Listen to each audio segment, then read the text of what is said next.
پیش از تو صورتگران بسیار از آمیزه برگ ها آهوان برآوردند،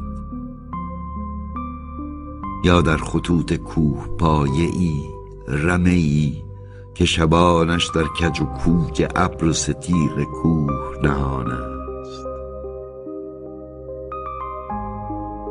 یا به سیری و سادگی در جنگل پرنگار مه‌آلود گوزنی را گرسنه که ماغ می‌کشد.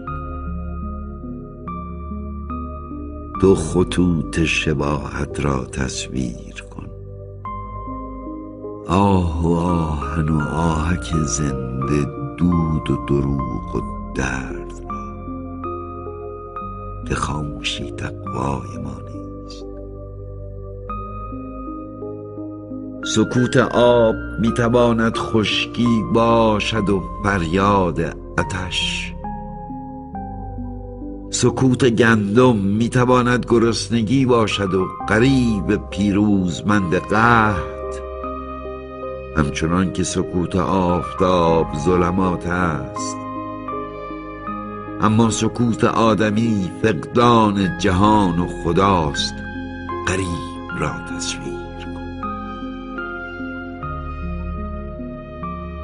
عصر مرا در منحنی تازیانه به نیش خط رنج، همسایه مرا بیگانه با امید و خدا و حرمت ما را که به دینار و درم برکشیدند و فروخته. تمامی الفاظ جهان را در اختیار داشتیم و آن نگفتیم که به کار آید، چرا که تنها یک سخن در میانه نبود: آزادی. ما نگفتیم، تو تصویرش کن.